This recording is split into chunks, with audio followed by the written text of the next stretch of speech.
Welcome, everyone, to Awesome Truth, a wrestling book club. I'm your host, Steve Samino, and with me, as always, is my co-host, Walt Schwank. Hey, Walters. Hello, Steven. How's it going? My friend, it is going very well. We are back on Awesome Truth, and we're back to the watch-alongs, Walt. We're done with WrestleMania, finally. We're free. We don't need to talk about Mania's old and new anymore. Yeah, now it felt like Let's talk rainy about it. season was like lasted 6 months this year. It was very long. And let's talk about a dearly departed guy instead. We're going to talk about Sabu today, Walt. You and I both have very strong feelings about Sabu, being ECW fans from New Jersey back in the 90s. And unfortunately, Sabu passed away way too early, way too soon at the age of 61. Though, I mean, he had a rough life and a rough wrestling career. So it wasn't the craziest thing to see that he passed, but still, someone I think you and I both look back very fondly on watching him as young people. And so it was a shame to have him go, certainly before his time. Definitely a staple of our childhood.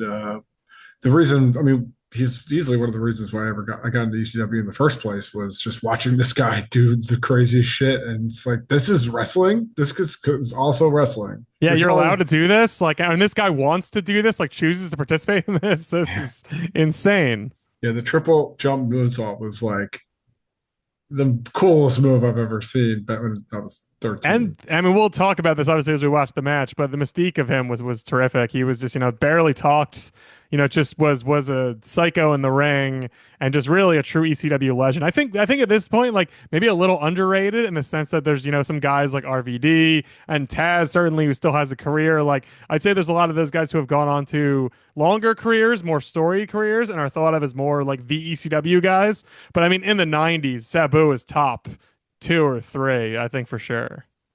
Yeah, it's he, like he has so many iconic moments throughout like ECW and just even people who didn't watch ECW kind of knew who this guy was at certain points because he kind of transcended the indie the scope of indie darling wrestling because of just so many like I mean before there were memes like memeable moments are just a crazy this if you watch hardcore TV back in like the mid 90s like this guy was littered all over all of their like RF videotapes and all, just because like he would always do something like super memorable every time you jumped in the ring. So, But the thing about him that stood out, and we'll get to the match in a second, but I definitely like that we're talking about him. I think the thing that stands out from, the people these days who, are spot freaks or, people who do hardcore wrestling or just sort of garbage beating the shit out of each other wrestling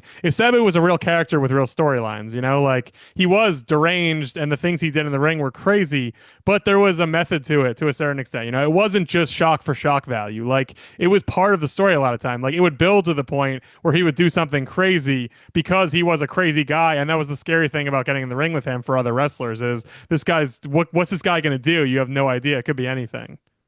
right, he was the perfect foil for Taz for that Sure. reason. Taz, like the super structured, like tough guy, suplex guy, First, the super guy who wrestler. never quits and never and will do absolutely anything to defeat you. Yeah, Put himself right. through hell. Use a But lot of tables and chairs too, which is always a fun thing. yes, that's true. That's more standard, 90s ECW for sure. But we're not talking about Sabu Taz, although there's some really good matches back there that if you want to check out, most of them are available on Peacock. So there's a lot of obviously old ECW stuff on Peacock since they're owned by WWE now. So if you want to watch Sabu stuff, that's there. But this match we're doing today is a little harder to find. It's probably buried on Peacock somewhere, but it's certainly on the internet other places. So seek it out in other ways if you want to watch along with us or watch along by yourself. We're talking about the main event of Born to Be Wired, which is an August 97 live event, and it's Terry Funk versus Sabu. And it's a barbed wire match, obviously, from the title. And I would say, well, it's definitely one of the most iconic matches in ECW history, right? Yeah, I mean, this is one that kind of lives rent free in my head for various reasons, but It's the barbed wire match, I think. I know they've had a couple, or they had a couple back in the day, but it's the definitive ECW barbed wire match for sure.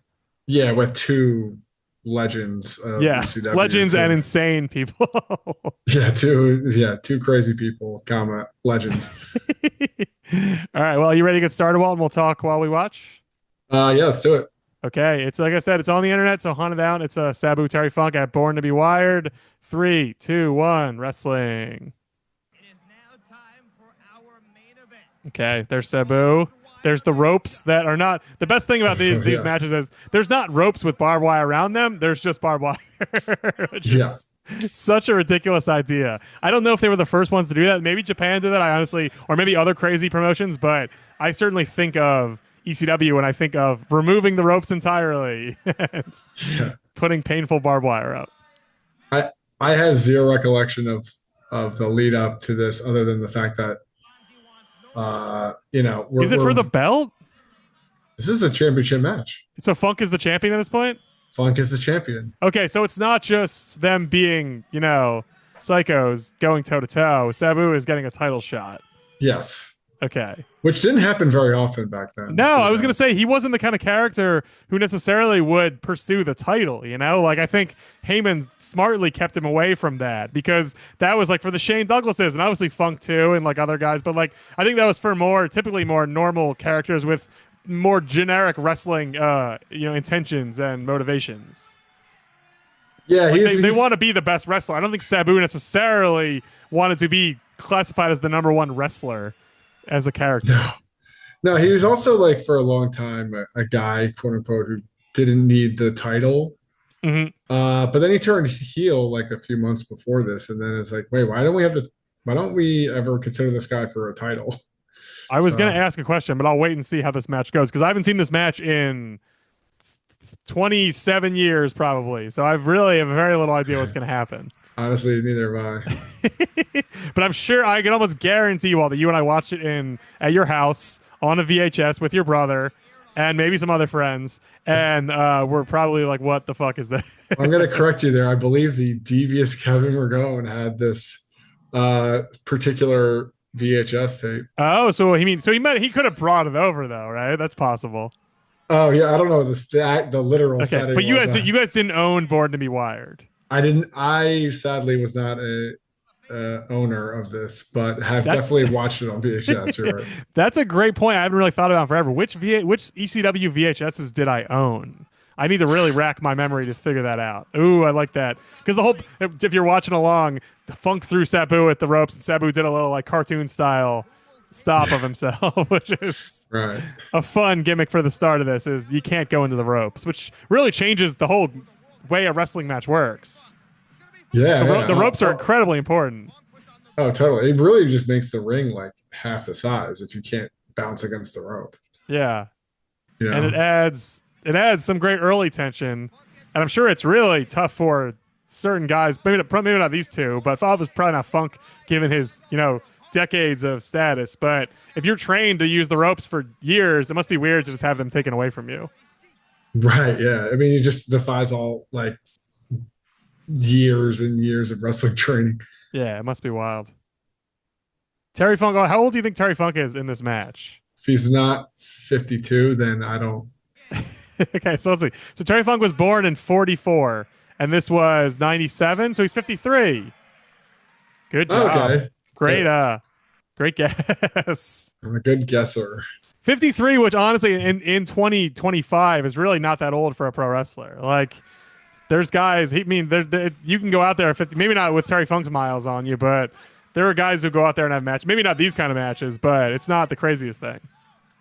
Yeah. Well, I mean, the DCW style, like while it was quote unquote hardcore, was pretty protected. Like eating chairs onto the back and stuff, and is probably safer than actually wrestling a actual wrestling match. And it's not like you were not on a WWE schedule where you're working 300 days a year. You're working like 100 days a year, if even that. So I think it's a lot less gruel. If you're going out there and getting the shit beat out of you, it's less frequent than others. Yeah, I mean, and they weren't really touring a whole lot back then. Yeah, that's what I'm saying. Like it was probably weekends or only, and then you probably had a job. Yeah, I don't know what Terry Funk did.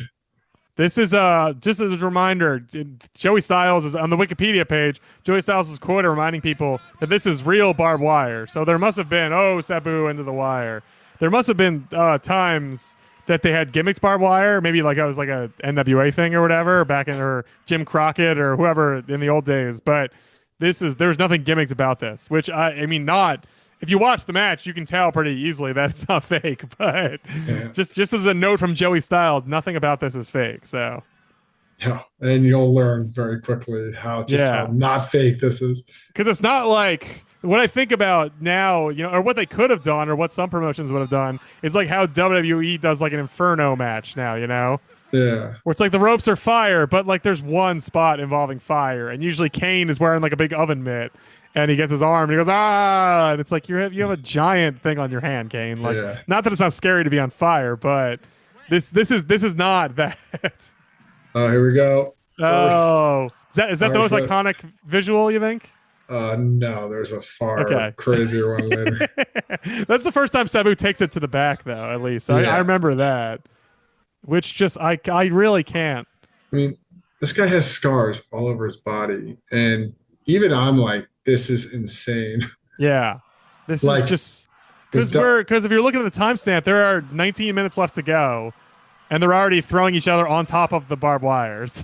Like yeah, they're doing things that ostensibly could be just the end of the match. Oh, he's yeah. pulling it on. Oh, Sabu's paper thin Terry, no. pants. Terry smartly wearing, several shirts, which is a good idea.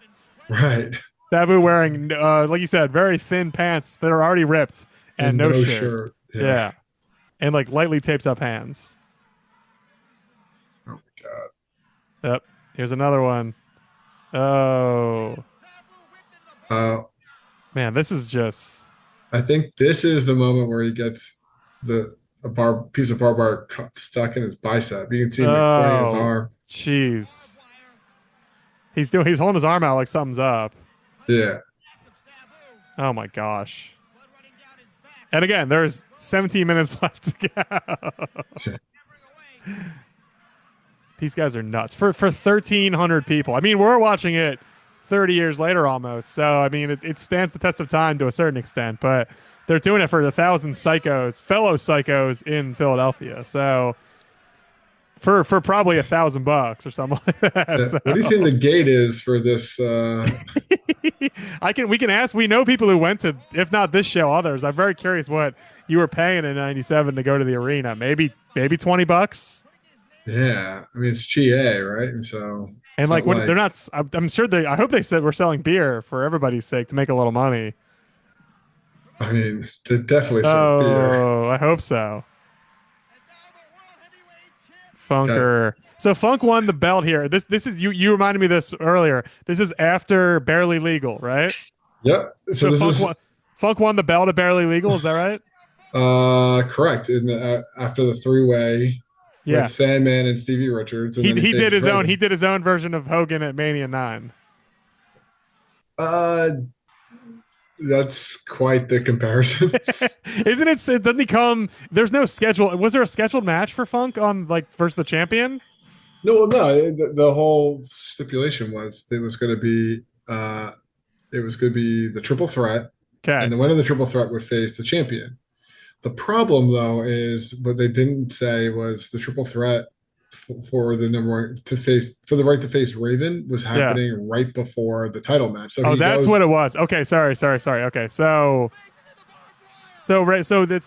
why they were back to back. So Funk won the triple threat, and then Funk's getting his head barbed wired. Yeah. So Funk had back to back matches, triple threat, and then right into Raven.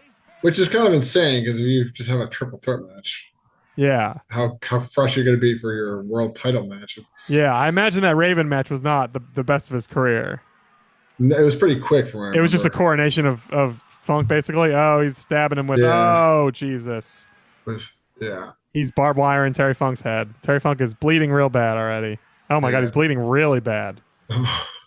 Jeez. Oh my God. He's like in the wire now, too. Oh, my. Well, Sabu looks like he's about to do something insane. Yeah. Air Sabu. Oh, jump, leg Air drop Sabu. off chair. Wow. Oh man. Sabu's doing his famous taunt, the point. Yeah. This is such a like. I would love to understand the lead up to this. I do not remember. I also love there's pinfalls too. I mean, that's how I guess that's how it's gonna end. But like, just so funny after all this, then you try and pin Funk kicked out at like 1.5 there because I think he was like, "Look, I'm not, whatever. Like, it doesn't Oh matter." my God. That's one of the most iconic parts with Yeah, this Air that's really Sabu. good. Just the straight up miss. Air Sabu into nothing. Oh, this is where he might mess up his Is that it? Now bicep. he's yeah. You can't tell. They're constantly pointing at themselves and bleeding and in pain. So it's hard to pin down which one is like the one that really hurts the most. Yeah. Oh yeah, he's like okay, he definitely messed up his bicep there. Ugh.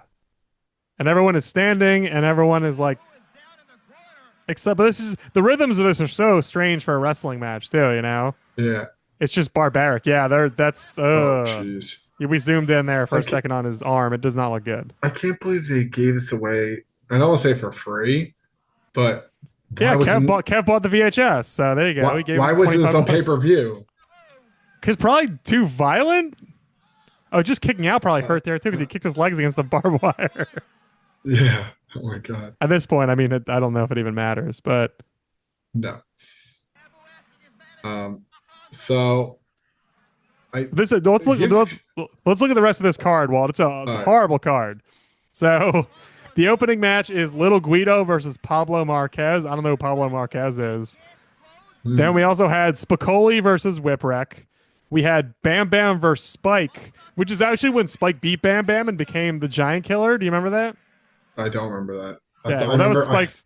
Spike had a gimmick there. He did a victory roll and got a upset, and so it was a Sure. little Spike push. Are you sure it was that match and not the one where Bam Bam just throws him into the crowd? I think that might be the rematch. When was that then? I don't know. I have no. All I know is what Wikipedia tells me. There's a lot of citations on the Giant Killer thing, so it seems like that's real. But this is. I think it was supposed to be a squash. Honestly, Bam Bam squash that Spike won, and everyone got excited. Candido versus Chetty, Storm Lance Storm Shane Douglas, Taz Al Snow, and then the Dudleys versus Axel Rotten, Balls Mahoney, Hack Myers, and then RVD Dreamer. RVD Dreamer, interesting. Yeah, it looks like that was the part of Van Dam invasion. Oh, I see.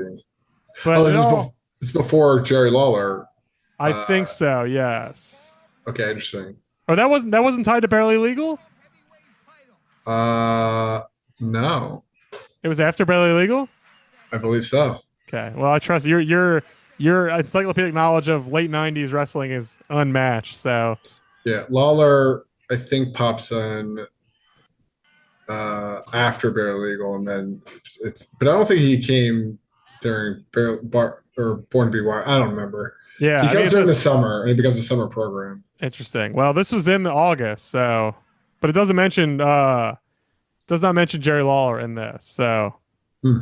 that's one of my such an iconic ECW. It's weird that an iconic ECW moment is Jerry Lawler, but the boos he gets when he gets revealed in the ring is just Oh, is yeah. fantastic. Yeah, that's Just- pretty great. For all Jerry Lawler's bullshit, and there's a lot of it. That is heel Lawler in the '90s is pretty great. Well, especially for ECW too, because like heel Lawler WWF was so Yeah, lame, it was kissing Bret Hart had to kiss his feet and stuff.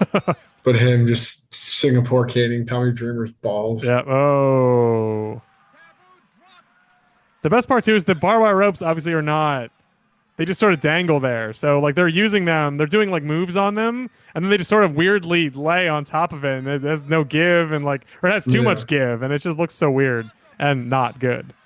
Yeah, Up, Fonzie's getting barbed wired. yeah. Is this Sabu's most iconic match? I don't know if we ever really. What about Sabu Taz? Like I don't like I feel like I remember that more for the build up and the feud than I do for the actual confrontation. The match itself, I feel like, was okay. Yeah, and it also maybe it could never held up, but that's my memory of it too. Is that's just and then I think of him. I think of a lot of his tag team matches, which are very good, but. I will say that, I mean, I would say this has to be number one, right? I can't think of anything off the top of my head. No, I can't either.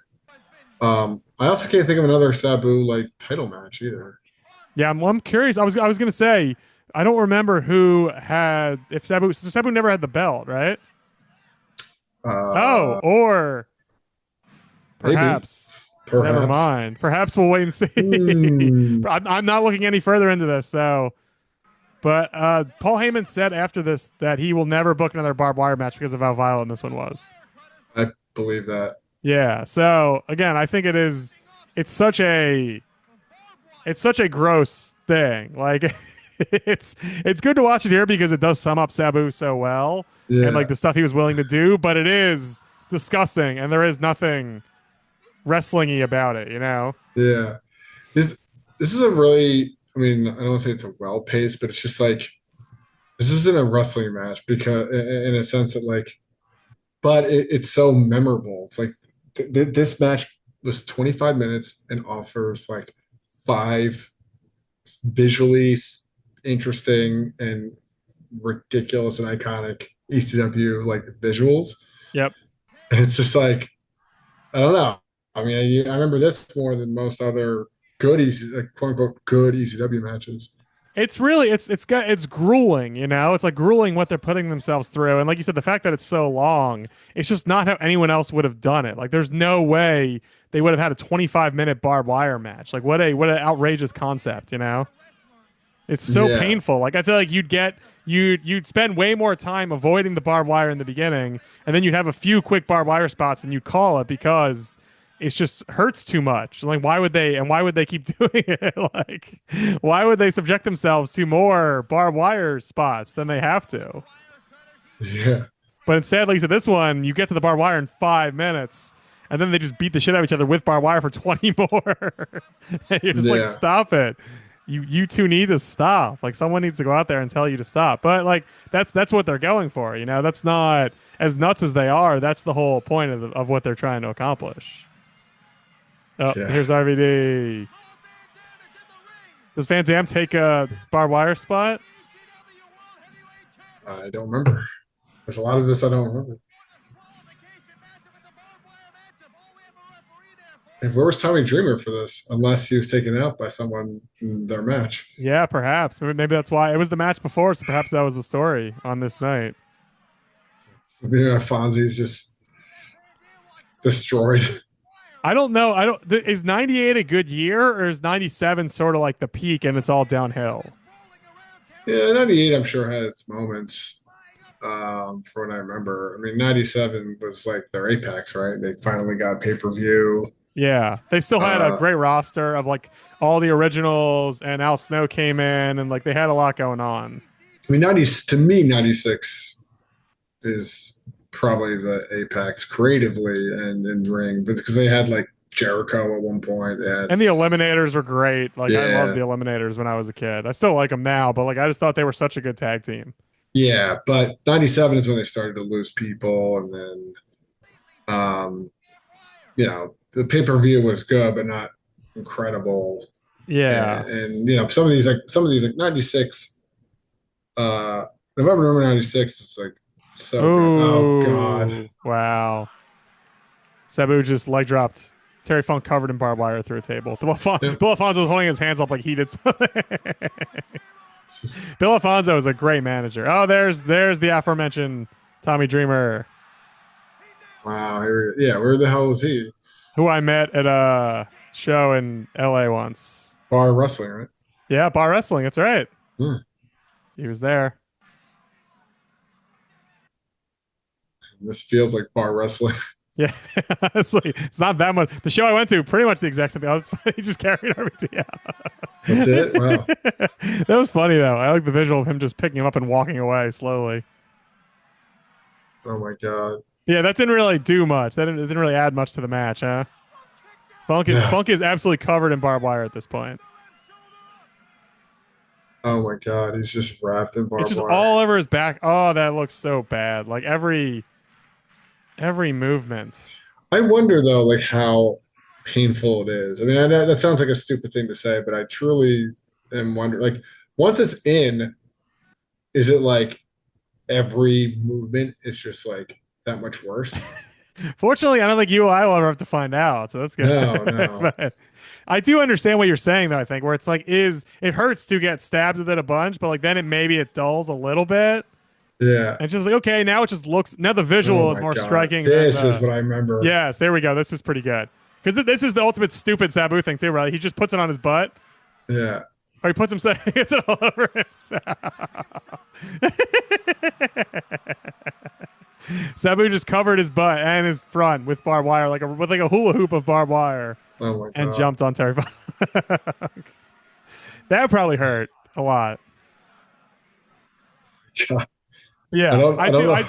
I do think there is a case made that like the visual is more painful than the pain around this point, but it's still like I know after the match they had the wire cut them out of this, so that probably is annoying too. You can't just take it off, even if it's not hurting. Getting it off probably hurts you all over again. Oh, they're cutting him out right now, kind of Yeah, they have to get him back in the ring for the pin. for the finish. Wow. Yeah, this is so funny because everyone's just sort of like patiently in the crowd, patiently waiting for this because it's such a mess. It's like I don't know where Sabu ends and Terry Funk begins at this point. Jesus. Oh man. What a company Heyman was running. Yeah. What is this? I really hope they made more money than everyone else for this show. I hope Dreamer and Douglas and Al Snow were paid a lot less than these guys. Oh, he kicks out. Oh my Why, God. why does he kick? Why even bother at this point? They got to do more. Is there another big spot? I don't know. That was just he leg dropped him with barbed wire. He did. I thought that was the finish.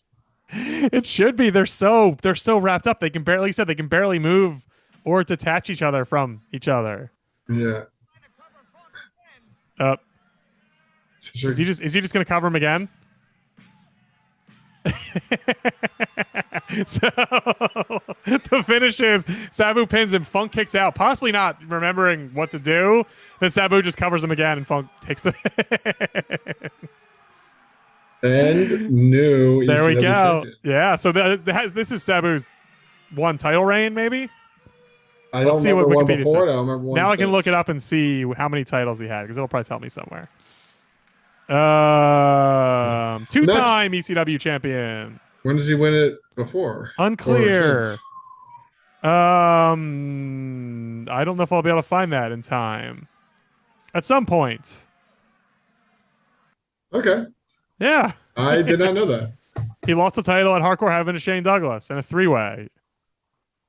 Oh, this year. Yeah, that makes sense. Yeah, Don't like they- real soon after this. Because don't they run week, back? literally a week later, he loses to Douglas. Oh man, Because they had Hardcore Evan in a week, so they had an actual pay-per-view a week later, and Sabu lost a three-way to Shane and Funk. Right, because they redid the three-way dance match, And then from, that starts like 3 years ago. a healthy Douglas reign, right? And then Douglas Yeah. faces Al Snow. That was in the following year. Yeah, but that's like where they end up going with it. Yeah, and then he loses to someone. I don't know. I have no idea. We don't Taz, have time maybe? for I that. can't remember. Might be Taz. It's probably Taz. Well, now literally there's like 10 people down here, and they're all cutting them out, and it looks like hard. No, this part looks insane too. They look. Yeah. I think they're really hurt at this point. Yeah. Yeah. And again, they probably just want to get the fuck out of there, and they cannot because they're just so trapped. It's crazy. It's like part of me watches this coronation. Sabu is now champions from what I believe is the first time. Maybe not, but and like usually when you win a title, it's like you get to celebrate, you get to hold the belt up, and like this is like such a different presentation of like winning a title and what it means. It's like he's just like stuck in this like barbed wire mess for like 20 more minutes. Yeah, which actually really... in some ways it actually makes it more impressive and more interesting, where it's just like they had such a war that these two are just like left in a pool of their own blood and like metal. Yeah, It's and like, actually cool. like we said, it works for Sabu's character too because it does. It's like it's incidental, It's like, oh, you're also the champion, but Yeah. but you didn't do this to win the belt. You wanted to to hurt your opponent and hurt yourself. Exactly. And it's what It's great. it's what makes Sabu great, and also it's why it's so unsurprising that he never caught on in WWE or WCW or wherever. Yeah. Like what? How was this ever going to work anywhere but ECW? At least at this level. No, I don't know. I don't see how Vince utilizes this man's talents. Yes, but there it is. That's the Sabu match. Like we said, that's maybe the iconic Sabu match. And what do you think, Walt? Does it hold up years and years later? I remember it being a pretty simple, straightforward. People just eating barbed wire sandwiches for 20 minutes, and that's exactly what I just watched. So Yep, that's right. yeah, That's how I feel too. Is I'm like, well, that was the barbed wire match with Sabu and Terry Funk. Like it's interesting.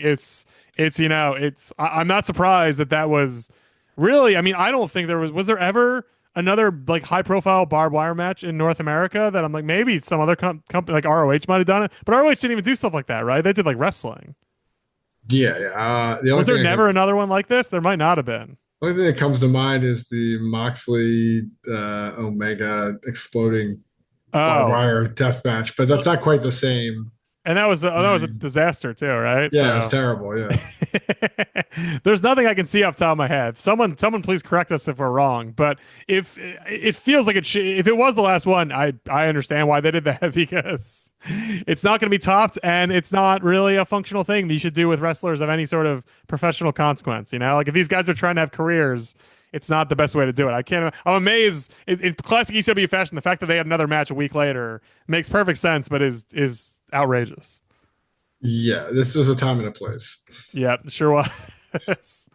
Well, R.I.P. Sabu. You're a wild man, and thanks for all the memories when we were children because we thought you were crazy and we were right. So, And then thanks for the crazy book excerpts when we yeah, were adults. that's right. That too. He's given us so much of the years, hasn't Yeah. Well, he? Well, if you want to learn more about ECW, Sabu, all sorts of characters and weirdos and everything else, you can find all of our old episodes at our archives, awesometruth.libsyn.com. If you want new episodes and old on all the major podcast platforms, subscribe to us, Apple Podcasts, Spotify, wherever podcasts are delivered, we are there. Well, great to talk Sabu. Great to revisit this guy one more time. And never watching that match ever again, but it was perfect for Awesome Truth. is Terry Funk still alive? Great question. Terry Funk is dead. He died last year, 2 years ago, sorry, Okay. at Well, 79. So he had a pretty good run. maybe when Bill Alfonso passes, we'll revisit this Bill Alfonso question. might be dead too, honestly. I don't Okay. know. Well, this ended on a really sour note. But I mean, if you name an ECW guy, a lot of them are gone at this point. So well, then we truly will. This is the closing the chapter definitively on this match forever. I think that's wise and fair. Thank you all so much for listening, and remember, the truth will set you free.